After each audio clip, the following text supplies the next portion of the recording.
अस्सलाम वालेकुम। Lecture 75 start हो गया जी, कैफ 5 का। हो गया स्टार्ट। लेक्चर स्टार्ट हो गया भाई, हो गया स्टार्ट भाई। ये सवाल कल हम कर रहे थे, इनफैक्ट सवाल हमने कर लिया था। कितने बच्चों ने कल का लेक्चर फिजिकली नहीं लिया था? ऑनलाइन ले लिया? ऑनलाइन भी नहीं लिया? माशाल्लाह। आप क्या करेंगे, आपका क्या होगा, क्या बनेगा आप लोगों का? हमारे सवाल की रिक्वायरमेंट थी, prepare MLL's statement of profit और loss and OCI for the year 31 December 19 और प्रिपेयर नोट ऑफ टैक्सेशन। तो मैंने आपसे अर्ज़ किया था कि सबसे पहले तो हमें इनकम स्टेटमेंट बनानी थी, स्टेटमेंट ऑफ कम्प्रीहेंसिव इनकम, जिसमें PNL के अंदर हम इस PBT तक पहुंच गए थे। ये वो फिगर है जो IS 12 के सवालों में हमें गिवन होती थी और हम इसको यहाँ से पकड़कर शुरू कर देते थे अपनी करंट टैक्स की वर्किंग। करंट टैक्स इस वर्किंग से निकलता था, डेफर टैक्स का ये सारा काम करके लेजर बना के डेफर टैक्स निकालते थे और फिर वहाँ से हम चले जाया करते थे नोट में। लेकिन आज जो सवाल, कल जो सवाल हमने किया था उसमें PBT भी गिवन नहीं था। प्रॉफिट एंड लॉस अकाउंट बनाकर हमने ये PBT निकाला था, बिल्कुल भी डिस्कस नहीं करा, जाहिर सी बात है इसको, ठीक है। ये PBT हमारा निकल आया और फिर हमने इससे आगे ये टैक्स एक्सपेंस की फिगर निकालनी थी। वो टैक्स एक्सपेंस की फिगर निकालने के लिए मुझे करंट टैक्स भी चाहिए, डेफर टैक्स भी चाहिए और फिर ये हमारा कंप्लीट होना है, ये पहली रिक्वायरमेंट का सारा खाता। तो टैक्स एक्सपेंस जो अब मिसिंग है उसको निकालने के लिए हमने पार्ट बी शुरू किया। तो पार्ट बी बेसिकली तो यहाँ पे हमने करना था, मैंने लिखा भी था, शायद भाई ने तस्वीर में वो लिया ही नहीं, मैंने कहा भी था आमिर भाई को कि तस्वीर के अंदर आपने इसको ले लेना है। तो यहाँ पर मिंट लेमोनेड है कि मिंट क्या है? अच्छा, मिंट लेमोनेड है, मिंट लेमोनेड लिमिटेड। अच्छा, लेमोनेड लिमिटेड।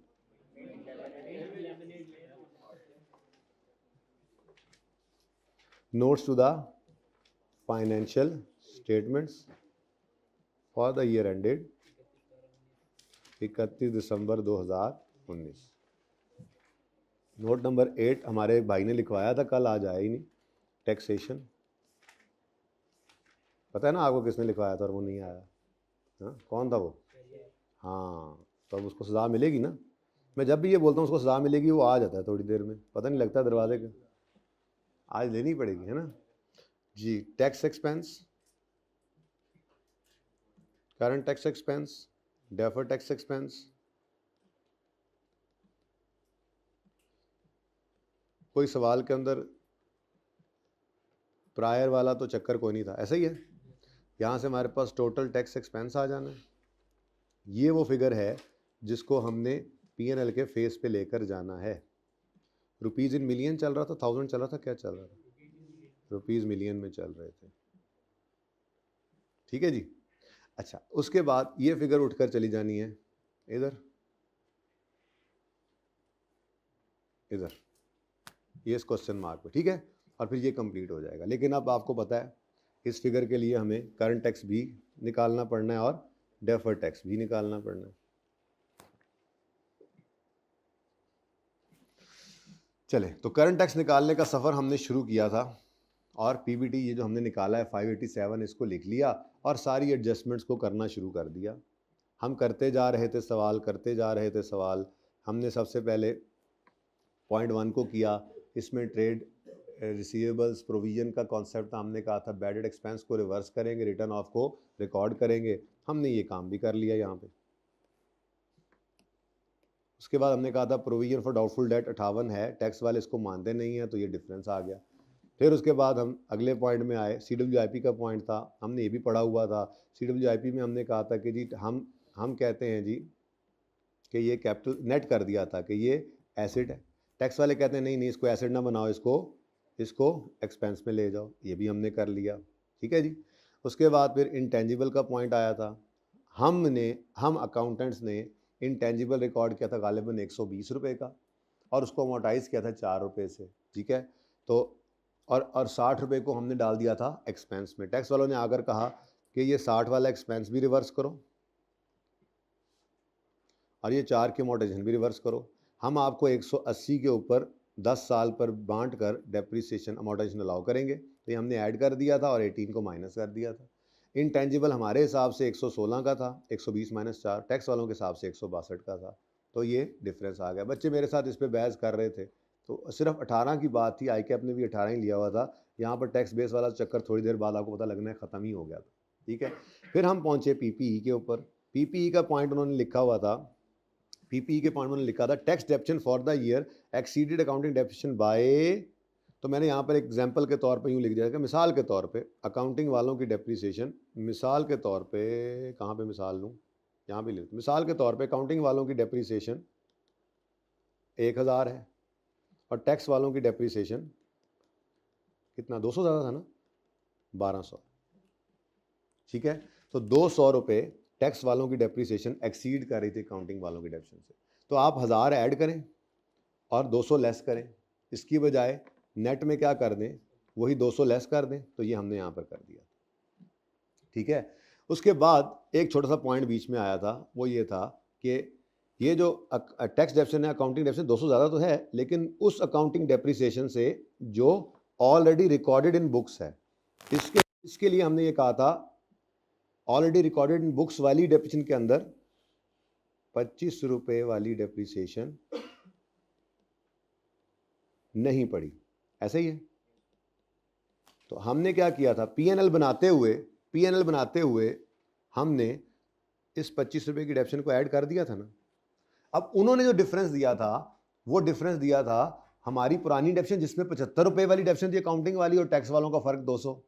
हमने एक 25 की डेप्रिसिएशन और डाल दी ना, तो ये भी तो अकाउंटिंग वाली डेप्रिसिएशन है जो पहले रिकॉर्डेड नहीं थी, तो इसको रिकॉर्ड कर दिया। मैंने कहा था इसको भी रिकॉर्ड कर लें, जो अकाउंटिंग डेप्रिसिएशन हमने चार्ज की है अपनी करेक्शन करने के बाद। ये ना कहना आपके जी वो तो नहीं थी तो रहने दें, भाई हमने जो पीएनएल बनाया है इस 587 तक आते हुए हमने इस 25 को ऐड किया हुआ है ना, तो ये 25 भी हमने अब 587 पर जाते हुए रिकॉर्ड कर ली है, लेकिन उन्होंने जो 200 का डिफरेंस दिया था उसमें ये शामिल नहीं थी, तो ये 25 में हमने मजीद ऐड करवाया। यानी कि इन टोटल ये 175 नेगेटिव है। इसको ऐसे देख लें, इसको ऐसे भी देख सकते हैं। हम यूँ कहते हैं कि जी ये तो बिफोर करेक्शन था, फिर हमने क्या किया, हमने इसमें प्लस कर दिया 25, तो आफ्टर करेक्शन ये अगर ये अज्यूम्ड फिगर्स हैं, ये क्या हैं, ये मैंने अज्यूम किया है, ऐसे ही है ना। 200 का फर्क उसने बताया था, असल में डेप्रिसिएशन पता नहीं कितनी होगी, मुझे क्या पता, तो मैंने अज्यूम किया 1000 और 1200, 1000 अज्यूम किया, 1000 अज्यूम किया और 1000 जमा 200, ये 200 सवाल ने बताया था, 1200 ऐसे बनाया है, और ठीक है ना। अब अगर ये अजम्पशन लेकर ही चले तो ये कितना बन गया, 1025, और ये कितना है, वही 1200। तो अब डिफरेंस कितना बनता है, तो हम ऐड करें 1025 लेस करें 1200 या 175 लेस कर दें, बात एक ही है ना। तो यहाँ पर भी 175 ही लेस हो रहा है अगर नेट करके देखें तो इस तरह से देखना है, इस तरह से देख लें। मेरे ख्याल में तो ये ज़्यादा आसान था कि टैक्स वालों की डेप्रिसिएशन अकाउंटिंग वालों से 200 ज़्यादा है, ये उन्होंने बता दिया था, हमने यहाँ पे लिख लिया। फिर हमने कहा ओहो ये तो उन्होंने कहा बिफोर जो ऑलरेडी रिकॉर्डेड डेप्रिसिएशन है उसका और टैक्स वालों का फर्क है। अब हमने एक और डेप्रिसिएशन जो रिकॉर्ड की 25 रुपए की, ये तो उस फर्क में शामिल नहीं है, तो यूँ समझो हमने एक नई डेप्रिसिएशन जो है वो रिकॉर्ड कर ली, तो हमारी डेप्रिसिएशन को तो अकाउंटिंग वालों की डेप्रिसिएशन को तो उन्होंने उल्टाना होता है, तो वो ऐड कर दो अलग से, तो जैसे मर्जी कर लो। बात समझ आ गई? और बात समझ आ गई है। ये 25 कल बच्चा जाते हुए को पूछ रहा था, कौन पूछ रहा था बता दें, समझ आ गई इस बात? ठीक है चले। अच्छा, उसके बाद ये हम करने के बाद जब इधर आए तो पीपीई की कैरिंग अमाउंट और टैक्स बेस निकलना मुमकिन, वो बच्चे कह सकते हैं कि सर जी ये गिवन तो है, ये कैरिंग अमाउंट ही तो है, तो भाई ये तो सिर्फ बिल्डिंग है, ये सिर्फ बिल्डिंग है, पता नहीं कितने एसेट्स पड़े हैं। देखो ना इसकी डेप्रिसिएशन 100 रुपये आ रही है और पता नहीं कितने 200 का तो फर्क है, सिर्फ पता नहीं कितने एसेट्स मौजूद होंगे, ये तो सिर्फ एक एसेट है। तो कैरिंग अमाउंट का डाटा कहीं से नहीं निकलता हुआ नजर आ रहा था। ये जो एक लाइन लिखी हुई थी टैक्स डेप्रिसिएशन अकाउंटिंग वालों की डेप्रिसिएशन 200 ज़्यादा है, इससे किसी भी तरह से हम नहीं निकाल पा रहे थे अपने पीपीई की कैरिंग अमाउंट या टैक्स बेस, कोशिश करके भी नहीं निकाल पा रहे थे। 2 सवाल भी आपको दिखाए थे, पास पेपर 2 और पास पेपर 10, उनके अंदर डाटा ऐसे गिवन था कि हम carrying amount tax base calculate कर सकते थे। तो जब हम यहाँ पे पहुँचे तो हमें अंदाज़ा हुआ कि हमारी तो ये अप्रोच ही फेल है, और हमें अब मैंने एक जुमला लिखवाया था कि पीपीई की कैरिंग अमाउंट और टैक्स बेस कैलकुलेट नहीं हो सकती, इसलिए हम deferred tax liability slash asset as on वाली वर्किंग नहीं कर सकते। अब हमें डेफर्ड टैक्स एक्सपेंस निकालने के लिए इनकम स्टेटमेंट अप्रोच, यानी जिसको हमने शॉर्टकट अप्रोच कहा था, एक बार पढ़ी थी, वो यूज करनी पड़ेगी। तो यहां पे आगे हमारी क्लास का टाइम खत्म हो गया था, ये माउस भी इधर ही रह गया है, ठीक है। तो हमने इसको अब यहां से आगे कंटिन्यू करना है, ठीक है। अब उसमें हम क्या करते थे, adjusted accounting profit, adjusted for what, adjusted for permanent differences, ठीक है। मैं आपको ये रिवाइज भी करवाता हूँ जल्दी से सिर्फ, लेकिन रिवाइज कहाँ से करवाऊंगा, जहां पे हमने इसको चैप्टर में पढ़ा था IAS 12 में, पेज नंबर शुरू में ही होगा, देखते हैं किधर गया सब कुछ ही।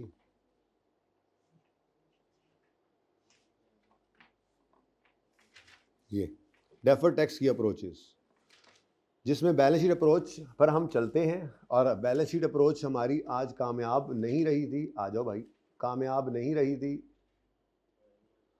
तो इनकम स्टेटमेंट अप्रोच पे जाना पड़ेगा, जहां पे हम कंपेयर करते हैं एडजस्टेड अकाउंटिंग प्रॉफिट को टैक्सेबल प्रॉफिट के साथ डेफर्ड टैक्स एक्सपेंस निकालने के लिए, ठीक है। उसमें हम ये करते थे, ये एडजस्टेड अकाउंटिंग प्रॉफिट, जिसमें हमने कहा था ऐड कर देते हैं हम डिडक्शन नॉट अलाउड, लेस कर देते हैं एग्जेम्प्ट इनकम, और ये चीज़ नहीं थी आज तक टेस्ट हुई, आज इस सवाल में थी, income taxed under separate rate. तो ये एडजस्टमेंट करनी है हमने अकाउंटिंग प्रॉफिट के अंदर, टैक्सेबल प्रॉफिट तो ऑलरेडी निकाल ही चुके होंगे, लेकिन अभी सवाल पूरा नहीं हुआ था, हमारी एक एडजस्टमेंट इसमें रहती थी, ठीक है। इसका पेज नंबर जो है ये 303 है।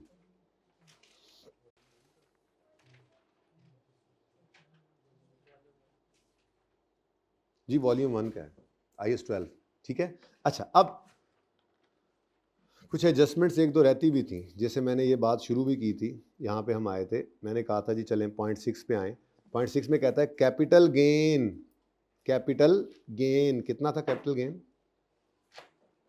ये 50 का, capital gain is exempt from tax. Exempt income के लिए करंट टैक्स में क्या वर्किंग होती, क्या करते थे हम, इसको क्या कर देते थे, और बोलो लेस, हमने प्रॉफिट तक आते आते इसको ऐड किया हुआ था, इसको क्या कर देंगे लेस, तो कैपिटल गेन लेस हो गया था कल, और यहाँ पे हमारी क्लास खत्म हो गई थी, ठीक है।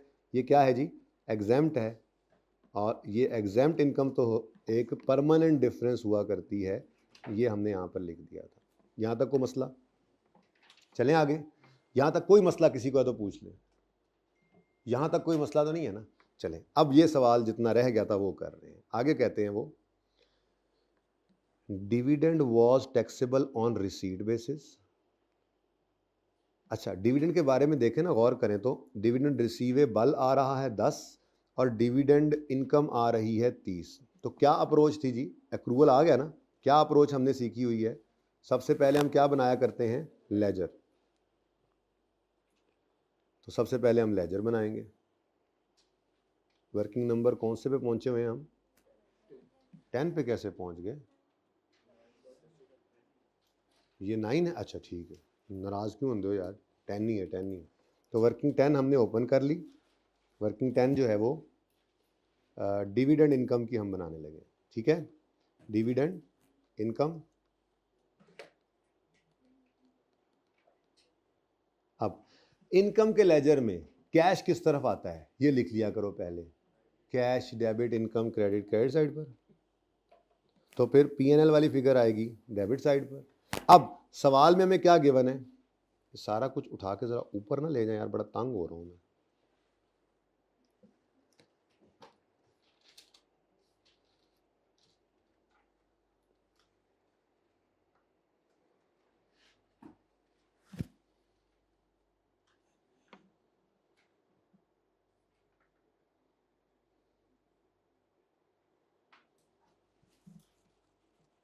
ठीक, अच्छा जी, तो डिविडेंड इनकम सवाल में अगर देखें तो डिविडेंड इनकम 30 रुपए की इनकम है और 10 रुपए डिविडेंड रिसीवेबल है, तो क्लोजिंग में आके रिसीवेबल इस तरफ आता है ना, क्लोजिंग रिसीवेबल कितना 10, और इनकम कितनी गिवन है 30, इसका मतलब कैश कितना है 20। अब वो क्या कह रहा है, डिविडेंड तो टैक्सेबल है रिसीट बेसिस पर। हम अकाउंटेंट्स ने प्रॉफिट की फिगर तक आते आते 30 की इनकम रिकॉर्ड की होगी। टैक्स वाले कह रहे हैं नहीं नहीं नहीं 30 को उल्टाओ, पीएनएल को उल्टा देंगे। वो वाला पेज ओपन करने की जरूरत है या ये याद है? एक्रूअल्स अगर हो, हम कहते थे जी अगर एक्रूअल है तो सबसे पहले लेजर बनाओ, अप्रोच टू सॉल्व। लेजर बनाने के बाद अगर टैक्स वाले कैश बेसिस पर हैं तो पीएनएल को उल्टा दो और टैक्स को रिकॉर्ड करो। पीएनएल को उल्टा दो, कैश को रिकॉर्ड करो, यूं बोलते थे। पीएनएल को उल्टा दो, अगर इनकम है तो उल्टाने के लिए लेस करेंगे, अगर एक्सपेंस है तो उल्टाने के लिए ऐड बैक करेंगे। और कैश रिकॉर्ड करो, अगर इनकम है तो कैश रिकॉर्ड करने के लिए ऐड करेंगे, और अगर एक्सपेंस पेमेंट की है तो कैश रिकॉर्ड करने के लिए लेस करोगे। ठीक है ना? अब टैक्स वाले किस बेस पर चल रहे हैं? टैक्स वाले चल रहे हैं, इस इनकम को लेकर टैक्स वाले चल रहे हैं रिसीट बेसिस पर, यानी कैश बेसिस। तो अगर टैक्स वाले कैश बेसिस पे है तो इनकम को पीएनएल को उल्टा दें और कैश को रिकॉर्ड करें। पीएनएल को उल्टाएं जी, पीएनएल को उल्टाएं। पीएनएल क्या है? पीएनएल कहाँ पे है? ये 30 को उल्टा दें और कैश को रिकॉर्ड कर लें। तो 30 को क्या करेंगे जी? इनकम है एक्सपेंस है? इनकम है। प्रॉफिट तक आते आते ऐड हुई पड़ी है तो उल्टाने के लिए क्या करेंगे? लेस कर देंगे। डिविडेंड इनकम कितनी जी? 30 ना ना ना हाँ 30 ठीक है। और ऐड कर दें डिविडेंड रिसीव्ड, वो कितना है? 20। लेकिन साथ ही ख्याल आया, ओहो ये तो सेपरेट ब्लॉक है, तो इसको यहां से निकाला था, ऐसे ही लिख कर निकाला था, याद है? इसको यहां से निकाला था और निकाल कर यहां अलग से लिखा था tax on 20 at the rate of. अब जाके पढ़े, dividend was taxable on receipt basis at 15% in 19। अब ये 2019 में कितना रिसीव हुआ है? यही 20 रिसीव हुआ है ना, इस पर कितने परसेंट टैक्स लगना है? 15%। ठीक है, तो 15%। बड़ा मसला हो रहा है वैसे इधर आके, है ना? बोर्ड सही रहता है। अब क्या करें, अब कल आधा सवाल रह गया था ना। 15% कितना आता है जी? बोलो 3। ठीक हो गया? अच्छा, उसके बाद ये तो हो गया करंट टैक्स के अंदर ट्रीटमेंट। डेफर्ड टैक्स की वर्किंग में किसने जाना है? Dividend receivable. डिविडेंड रिसीवेबल इधर आ गया। ओहो, वो तो अप्रोच ही खत्म हुई है, अब तो इसी में चलना है। वैसे अगर पहले ये पॉइंट भी करवाया जाता तो डिविडेंड रिसीवेबल यहाँ पे आता 10 और उसकी टैक्स बेस होती 0 और डिफरेंस के ऊपर रेट कौन सा लगता? रेट कौन सा लगता? डिफरेंट सेपरेट रेट है। और विद इफेक्ट फ्रॉम यकम जनवरी 22 dividend received would be taxable at. तो डेफर्ड टैक्स की वर्किंग में इसने 20% पे आना था, लेकिन वो एज ऑन वाली वर्किंग तो हम कर ही नहीं पा रहे।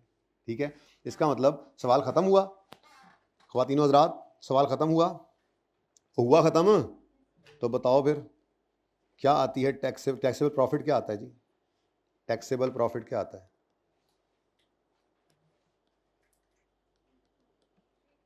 सारा नजर नहीं आ रहा? ये लो,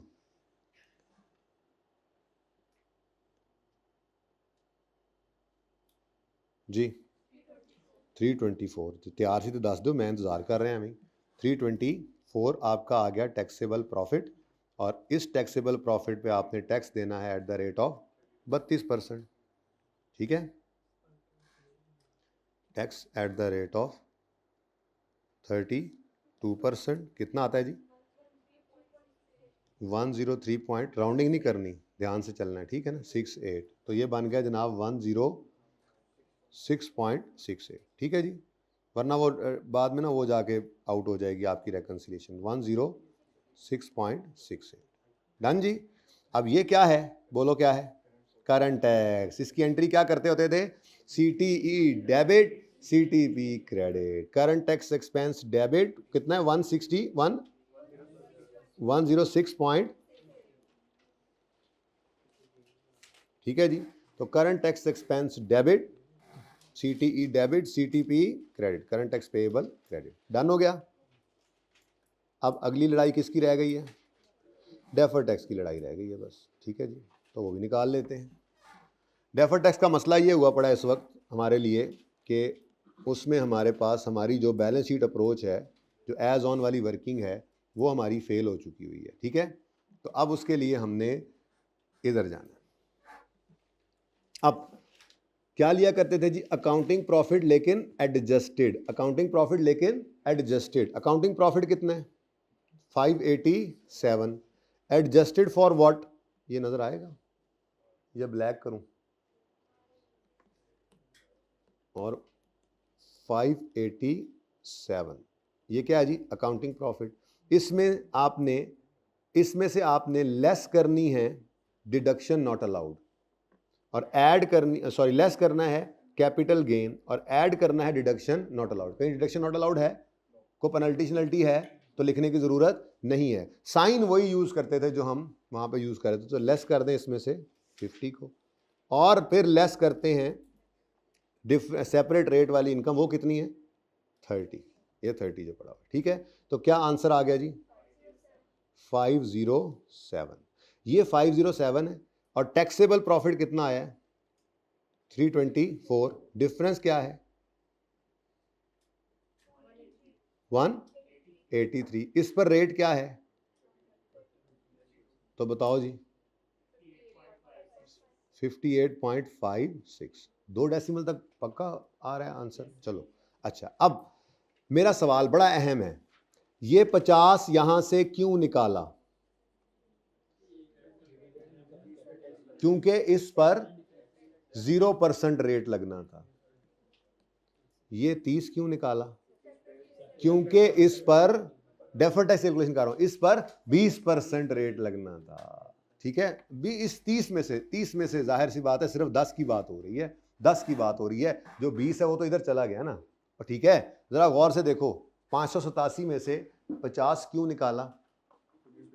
क्योंकि इस पर 0% रेट लगना है। लिखूं या रहने दूं? दूसरा, 30 क्यों निकाला? क्योंकि इस पे सेपरेट रेट लगना है, जिसमें से 20 पर 15% लग गया। 10 के ऊपर लगना कितना था?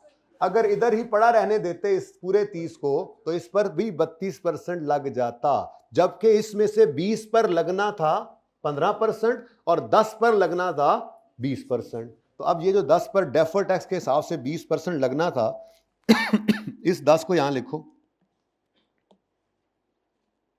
ठीक है जी। और इसकी टैक्सेबल प्रॉफिट इसके अगेंस्ट कितना है? 0, ठीक है। और इस डिफरेंस के ऊपर कितने % रेट है? आंसर बताओ। एग्जैक्ट 2। टोटल बताओ। अगर आप कहो तो मैं पूरा 50 भी लिख देता हूं। 50 लिख के आगे मैंने 0% लिखना है, कहते हो तो लिख देता हूं। कोई है जरूरत? मैं दोबारा बोलता हूं, अब यही बात दोबारा बोलता हूं। मुझे टोटल बता दो पहले। 60.56, ठीक है जी। अब हम लिया करते थे adjusted accounting profit. Adjusted for what? हम इसमें ऐड कर दिया करते थे डिडक्शन नॉट अलाउड, लेस करते थे एग्जेम्प्ट इनकम।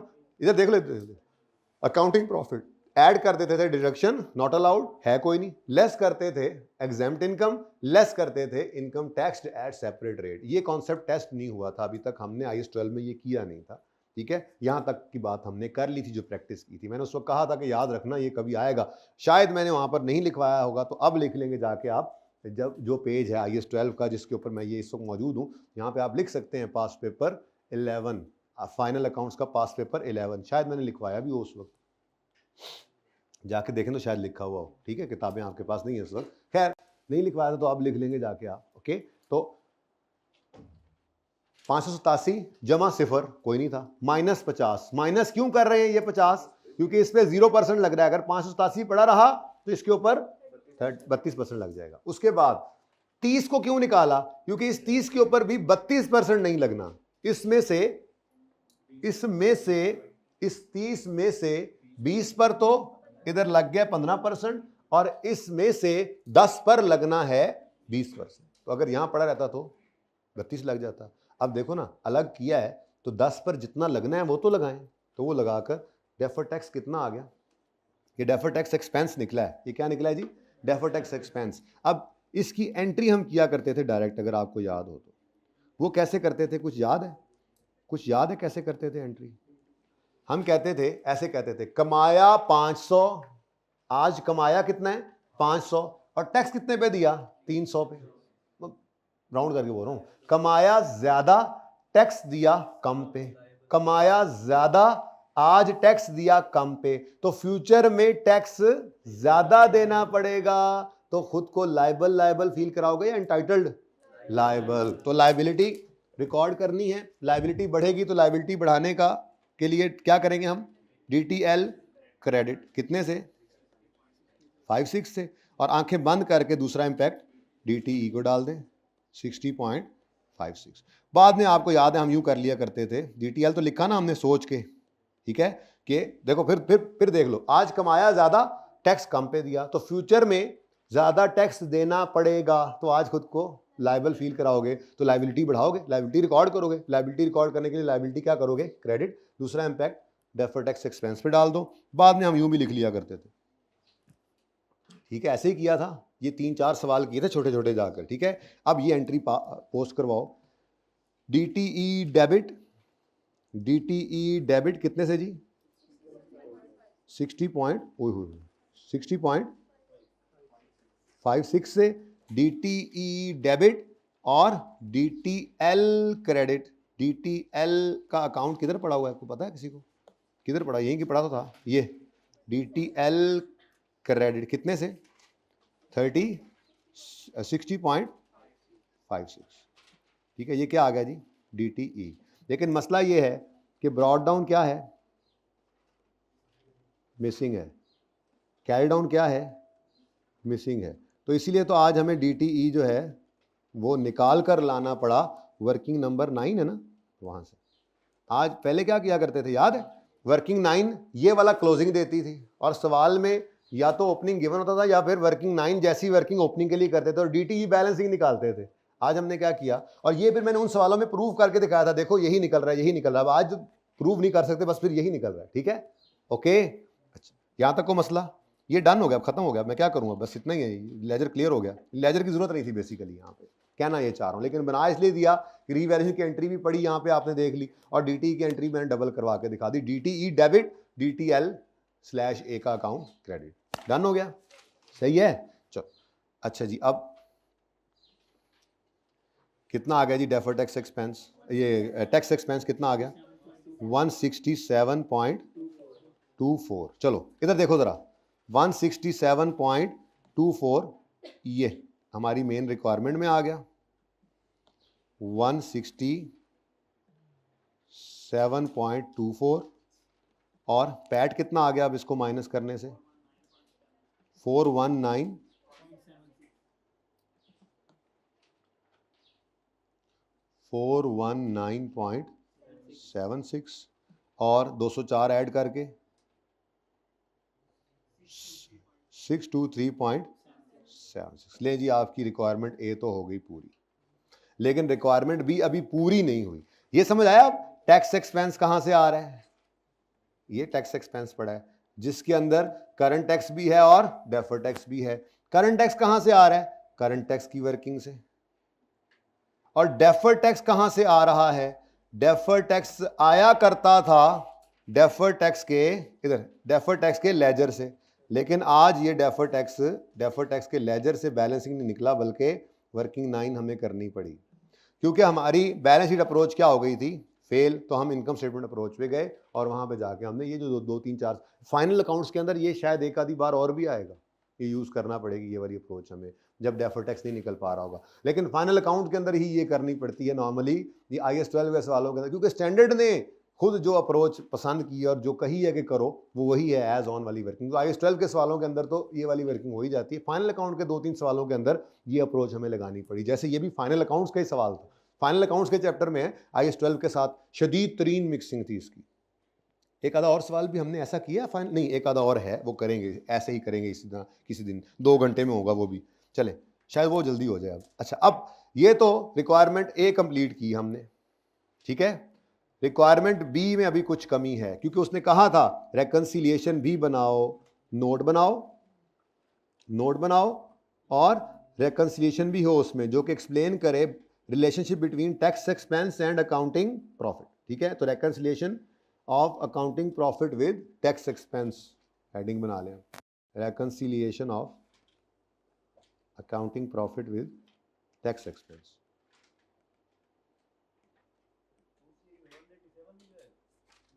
अकाउंटिंग, एक minute, profit with tax expense. आप बोलो मेरे चांद, क्या कह रहे हो?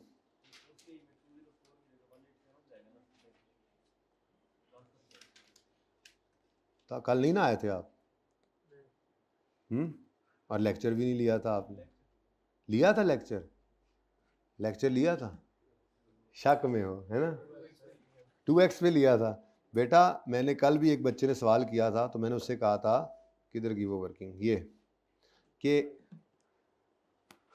ये 204 ग्रीन पट्टी वाला OCI में जाता था, उसके बाद ये जो 17 से माइनस होना है ना इसका, ये विद इन इक्विटी होता था। हम इसके साथ लिखा करते थे building debit, DTL credit, surplus इन OCI क्रेडिट, लेकिन इसके साथ नहीं लिखा करते थे रीवैल्यूएशन सरप्लस इन OCI डेबिट, बल्कि रीवैल्यूएशन सरप्लस सादा वाला होता था, विद इन इक्विटी ये मूवमेंट होती थी। कुछ याद आया? इसलिए ये 204 पर ही नजर आएगा। डबल स्पीड में सुना था, है ना? अच्छा चले, हाँ जी, रेकन्सिलेशन मान लेंगे जी। सबसे पहले क्या आएगा इसमें? प्रॉफिट बिफोर टैक्स, कितना जी? 587, डबल अंडरलाइन। उसके बाद टैक्स रेट कितना है? 32%। तो टैक्स कितना बना? 0.84। अब मसले मसाइल आ गए। सबसे पहले अपना फेवरेट एग्जैम्प्ट इनकम पकड़ो। ये 50 के ऊपर 0% लगना चाहिए था। 50 के ऊपर कितना लगना चाहिए था? 0। एग्जैम्प्ट है, लेकिन 587 में चूंकि पड़ा है तो उस पड़े होने की वजह से इसके ऊपर लग गया, तो लेस कर दें। साइन, सॉरी साइन वही यूज करें। मैं खुद से सोचने लगा था, ना साइन वही यूज करना है जो करंट टैक्स में यूज किया था, जैसे सिखाया हुआ, ठीक है? तो लेस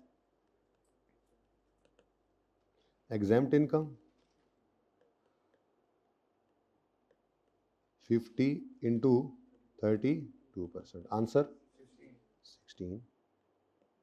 उसके बाद दो चीजें हैं गड़बड़, दो चीजें। ये तो किया हुआ था, ये आप हैंड रिटन पेज 2 पे जाके देखें अपनी, वो भी वॉल्यूम 1 में। चलो मैं दिखा देता हूं आपको। हैंड रिटन पेज 2 पे जाते हैं हम। ये तो IFRS 9 का भी पेज 2 ही खुला हुआ था। ये कॉन्सेप्ट, अच्छा यहाँ पे तो कुछ नहीं नजर आ रहा, लेकिन ये सवाल हमने किया था जिसका सोल्यूशन मैंने, ये जो मैंने आपको बोर्ड पे करवा के दिया था, ये ठीक है ना? तो इसके अंदर क्या था, कुछ इनकम रिसीव हो गई थी, कुछ रिसीवेबल थी। जो रिसीव हुई थी वो करंट टैक्स के अंदर 10% रेट पर आई है, आनी चाहिए थी मतलब, लेकिन क्योंकि फिगर हम PBT की उठाते हैं तो उसके अंदर पड़े होने की वजह से इस पर भी 30% लग गया था, तो इस पर 10% ज़्यादा लगा था। और जो क्लोजिंग रिसीवेबल है उसके ऊपर शायद डिफरेंट रेट था, गालिबन 12% वो कह रहे हैं, हाँ। तो इस पर लगना 12% चाहिए था, लेकिन इस 100 में पड़े होने की वजह से इसके ऊपर पूरा 30 लग गया था, तो 18% इस पर भी ज़्यादा लग गया था। ये कॉन्सेप्ट हमने ये हैंड रिटन पेज 2 के ऊपर किया था। अगर आप रेफर करना चाहें तो IAS 12 हैंड रिटन पेज 2 के ऊपर ये कॉन्सेप्ट हमने किया था, ठीक है? क्या किया था जी? हमने कहा था कि जी देखो ना, ये 106, ये क्या है? 106 क्या है? करंट टैक्स है, बोलो।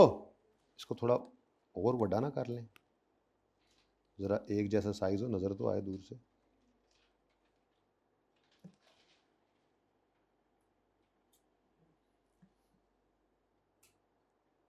अब उम्मीद है नजर आए, ज्यादा गुस्से में आ गया, रहने दो। अच्छा जी, देखें जी, इधर देखें जी, इधर देखें, इधर देखें। असल में ये और ये रेकंसाइल नहीं हो रहे, ऐसा ही है। इस 167 के अंदर ये 106 कहां से आया है? ये इस 106 के अंदर ये जो 20 है, इस पे कितने % रेट लगा हुआ है? 15%, ठीक है ना? यानी इस 20 पर कितना लगना चाहिए था? 15%। तो ये फिगर आनी थी सही। अब इस 587 में ये पूरा 30 जो पड़ा है उसमें 20 भी है, 10 भी है, ऐसे ही है ना? 20 भी है, 10 भी है, तो 20 इसमें पड़ा है। बोलो, हमने तो उस वर्किंग में निकाला था ना, इसमें तो निकला हुआ। जब इसमें पड़ा हुआ है तो इसके ऊपर कितने % लग गया? 32। लगना चाहिए था 20, ना ना ना, अच्छा ये 15 है, सॉरी 20 अगले वाला है, ओके सॉरी जी। लगना कितना चाहिए था? 15, लग कितना गया? 32। तो साइन वही यूज करना है। लेस करेंगे, बोलो, लेस करेंगे डिविडेंड कितना है जी 20, लगना चाहिए था 15, लग गया 32, कितना ज्यादा लग गया तो 17 जी 3.4 माइनस हो गया। उसके बाद डिविडेंड ही चल रहा है, ये भी लेस। साइन पूरे 30 के ऊपर, साइन पूरे 30 के ऊपर कौन सा लगा हुआ है, कितने गया, साइन पूरे 30 के ऊपर क्या लगा हुआ है, माइनस का। तो इसमें से 10 के साथ 15% वाला मामला था, और जो 20 है उसके साथ 10% 20% वाला मामला, ठीक है ना। तो डिविडेंड का जो बाकी का 10 रुपए वाला हिस्सा है, इस पे लगना चाहिए था 20%, लग गया 32%, तो कितना ज्यादा लग गया, तो 12% जी 1.2। अल्लाह खैर करे, जरा लो अल्लाह का नाम, आंसर बताओ। 167 पॉइंट एग्जैक्ट आ गया।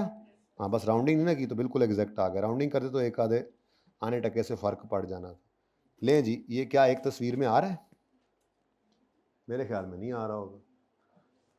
यूं कर लें ना, रिक्वायरमेंट इकट्ठी कर लें, ये ठहरें थोड़ा सा, इसको अब जरा स्मार्ट कर लेते हैं हल्का सा।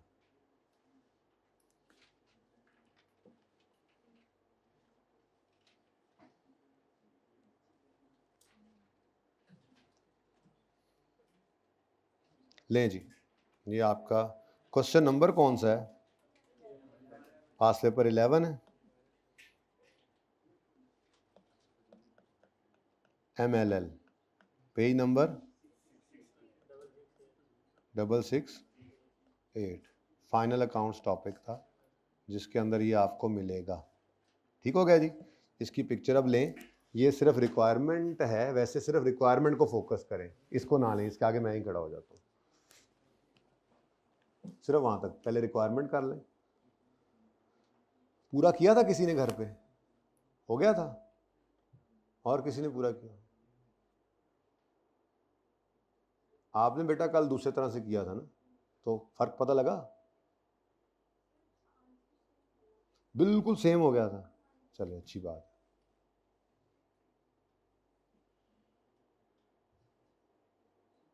मुझे दिखा जरूर दीजिएगा क्लास के बाद। हाँ जी, नेक्स्ट चलें आगे। ये दो वर्किंग्स 8 और 9, इसकी पिक्चर लो, फिर बाकी वर्किंग्स की भी पिक्चर ले लेते।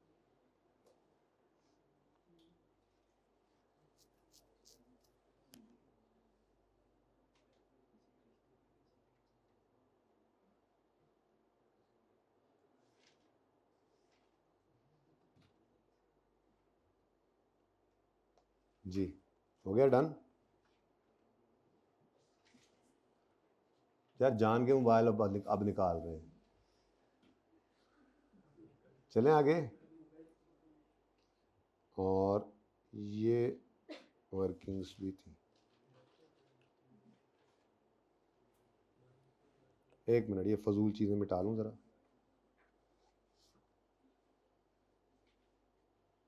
कानों को फ्यूज ना करती रहे। ठहर दें, थोड़ी सी पिक्चर बेहतर हो सकती है। ओ भाई,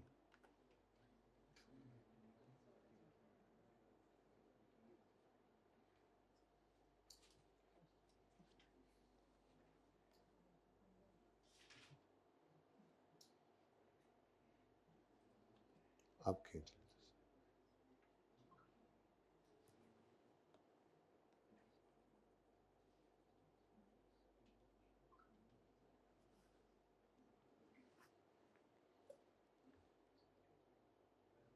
ठीक है जी, चलें अब।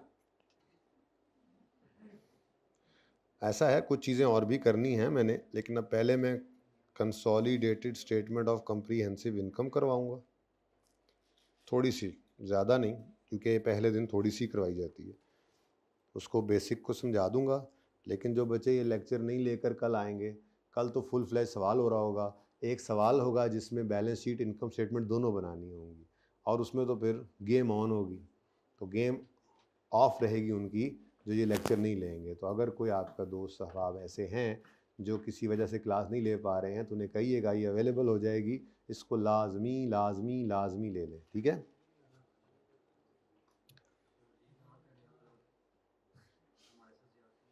यार वो अपलोड करने से वो लेके आएंगे, जिन्हें नहीं लेनी क्लास वो तो नहीं लेके आएंगे। चलें फिर, ये कोई 2-4 MCQs दिए थे वो कंसोलिडेशन के, वो करने हैं। पास पेपर 3 थोड़ा सा डिस्कस करना है, और एक वो आपको ज़ेब्रा लिमिटेड वाला सवाल होमवर्क में दिया था ना ईद से पहले, वो डिस्कस करना लेके के लाया हूँ, बस यही है।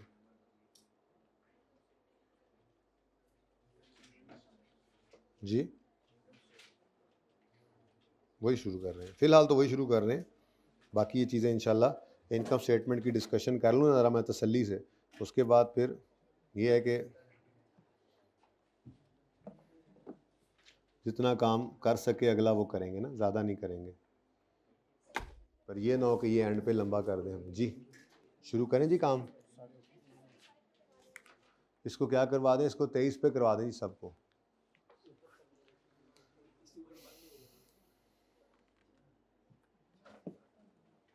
वापस आए जी कंसोलिडेशन पे।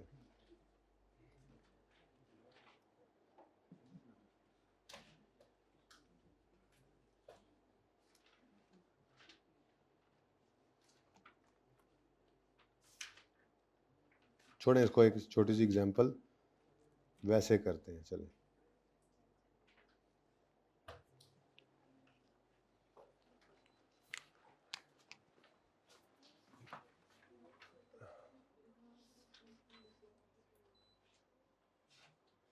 सेल्स हैं जी, पेरेंट की सेल्स हैं जी 150 की, लेस करें इसमें से कॉस्ट ऑफ सेल्स 75 रुपए की, इतना प्रॉफिट। चले जी खैर बोले 70 95 करें तो एक जैसा हो गया जी। 55 रुपए का ग्रॉस प्रॉफिट आ गया, लेस कर दें इसमें से एडमिन एक्सपेंसेस को 25 रुपए, तो आपका नेट प्रॉफिट कितना आ गया 30। सब्सिडरी की इनकम स्टेटमेंट आपके सामने बनने लगी है।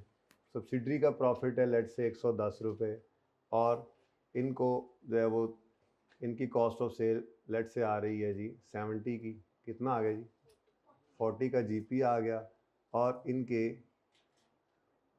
20 रुपये के एक्सपेंसेस थे तो 20 रुपये एक जैसा हो रहा है। इनके 22 रुपये के, राउंड रखते हैं फिगर, 15 रुपये के एक्सपेंसेस हैं, चलो अच्छा मैनेज कर रहे हैं। कितना रह गया 75 कर दें, 35 कर दें, ये कितना हो गया 35 बोलो, और इसको कर दें अब 20, और ये कितना रह गया 15। ये जनाब क्वेश्चन पहला बन गया आपके सामने, ठीक है।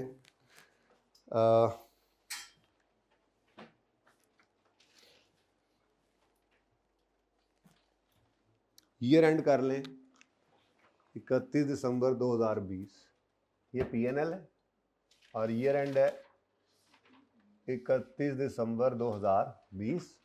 अदर इंफॉर्मेशन के अंदर लिखा हुआ है P एक्वायर्ड S ऑन 1 जनवरी 2020। बस सवाल ख़त्म।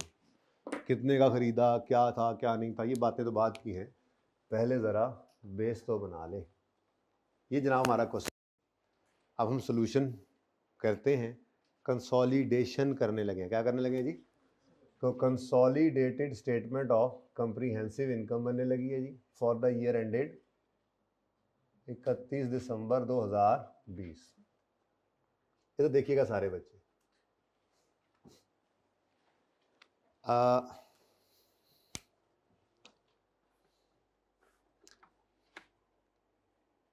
बल्कि वो इलस्ट्रेशन बाद में ही करते हैं। Very simple, very very simple, simple add करते जाएं पहले इसको जी। सेल्स 150 प्लस 110 कितनी आती जैसे करते थे बैलेंस शीट में, सेल दोनों की ऐड कर दी, कितना 260 लेस कर दें कॉस्ट ऑफ सेल्स 95 प्लस 75 कितना 1।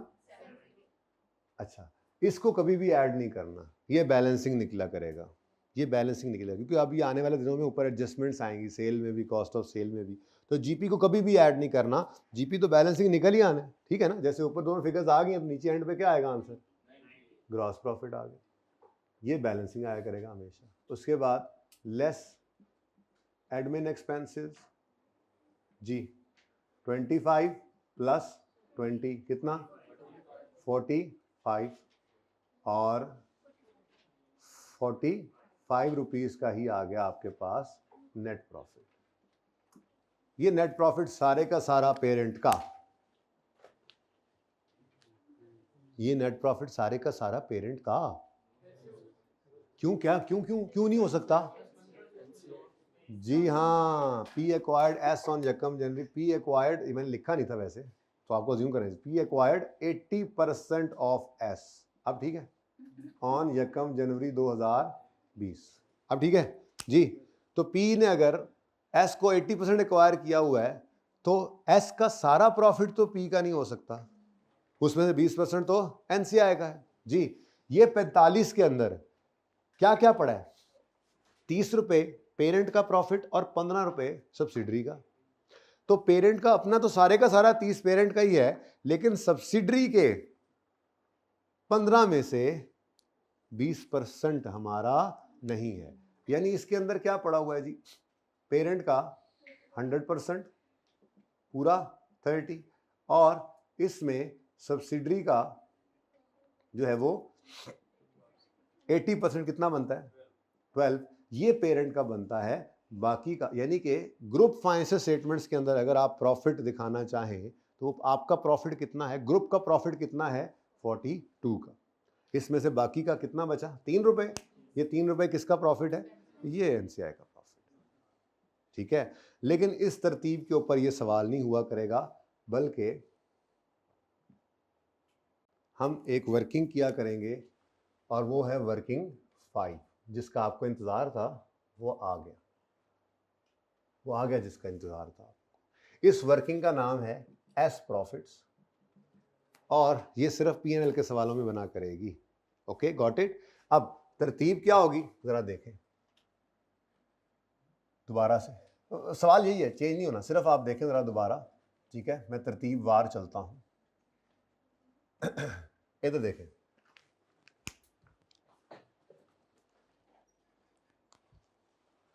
पी की सेल एस की सेल, पी की कॉस्ट सेल एस की कॉस्ट सेल, पी के एडमिन एक्सपेंस एस का एडमिन एक्सपेंस, पी का नेट प्रॉफिट एस का नेट प्रॉफिट, और ये एस का नेट प्रॉफिट जो है ये जाया करेगा वर्किंग 5 में। ये कहां जाया करेगा जी, वर्किंग 5 में, गॉट इट, बात समझ आई, ठीक है ना। तो ये नई वर्किंग आज हमारी ओपन हुई, कोई फर्क नहीं पड़ता, आप बैलेंस शीट में से उठाया करते थे एस आर ई, आप वर्किंग 2 ओपन करते थे और एस आर ई को एस आर ई में लिख देते थे, याद है। पीएनएल का सवाल बने शुरू जब करेंगे तो उसमें एस आर ई की बजाय एस प्रॉफिट की वर्किंग खुल रही है, और एस प्रॉफिट में आपने एस प्रॉफिट लिखना है बिल्कुल वैसे ही। अब पूरी तरतीब देखना सवाल करने की, बिल्कुल सवाल वैसे ही उठाना है हमने जैसे बैलेंस शीट का सवाल उठाते थे, ठीक है। आपने सबसे पहले हेडिंग शेडिंग दे ली, उसके बाद तरतीब से चलते जाएंगे जी, सब चीजें तरतीब से, जितनी 1 2 3 4 5 6 ये 6 फिगर, ये बैलेंसिंग है, ये 6 फिगर उठाकर इधर लिखेंगे और इसको लेकर जाएंगे वर्किंग नंबर 5, इसलिए कहीं नहीं जाना, ठीक है। तो बोलो जी तरतीब से 150 प्लस 110, वो बाद में करेंगे, वो बाद में एंड पे करते थे, एडजस्टमेंट्स भी आती हैं, अब तरतीब रखें। 95 सवाल शुरू हो गया प्लस 75, ठीक है। उसके बाद 25 प्लस 20, ठीक है। इसके प्रॉफिट को कहीं नहीं लेके जाना, इसके प्रॉफिट को ले जाना है आपने वर्किंग 5 में। एस प्रॉफिट में एस प्रॉफिट कितना बोलो 15 है, एस प्रॉफिट में एस प्रॉफिट, जैसे एस आर ई में S R E, S profit में एस प्रॉफिट, कोई चेंज कोई मसला। चलो अब ये काम क्या किया हमने, वैसे जैसे डाटा उठाते थे बैलेंस शीट्स में से लिख देते थे, ये वही काम किया है, ठीक है। लाइन आइटम्स ऐड करते गए और ये ले गए वर्किंग 5 में, अब अदर इंफॉर्मेशन जाकर पढ़ी। अदर इंफॉर्मेशन में उसने क्या कहा, पी ने एस को एक्वायर किया है सिर्फ 80%, सिर्फ 80%। इसका मतलब ये जो 15 रुपए का प्रॉफिट है इसमें सिर्फ 80%, 80% हमारा है, 20% किसका है। तो इसको यहां पर कह सकते हैं ना हम कि सीआरई और एनसीआई। लेकिन हम पीएनएल के सवाल में वर्किंग 5 के अंदर इसको लिखा नहीं करेंगे, जरूरत नहीं। जरूरत क्यों नहीं है अभी थोड़ी देर में बताता हूं आपको, ठीक है। एनसीआई को 15 में से कितना जाना है, कितना, 3, ये 3 लेकर जाएंगे हम इधर, ठीक है। अब तरतीब क्या होगी, एक छोटी सी वर्किंग हमें यहां पर ही मतलब एक्सटेंशन करनी पड़ेगी। ये प्रॉफिट निकल आया, सब कुछ हो गया, कितना, 260, 170, 90, ये कितना आया, अच्छा ये 90 था और ये 45, और अब ये 45 कितना किसका, क्या बोला मैंने, ये 45 कितना किसका, कितना पेरेंट का, कितना एनसीआई का। तो इसके लिए कब कितना तो नहीं लिखना, यहां पे अंग्रेजी थोड़ी सी मारनी पड़ेगी। तो यहां पे हम लिखा करेंगे ये net profit attributable to, net profit लिख लें, ये जो नेट प्रॉफिट निकला है ये profit attributable to parent and NCI. लेकिन जिस चीज को बांटना है सबसे पहले उसको लिखना है, जिसको बांटना है सबसे पहले उसको लिख लेना है। किसको बांटना है, 45 को, किसका कितना, ठीक है। अब इधर देखो, ये 3 रुपए किसके हैं, एनसीआई के। ये कहां से मिला करेंगे हमें, वर्किंग 5 से। तो बैलेंसिंग फिगर फिर किसकी निकल आया करेगी जी, कितनी है।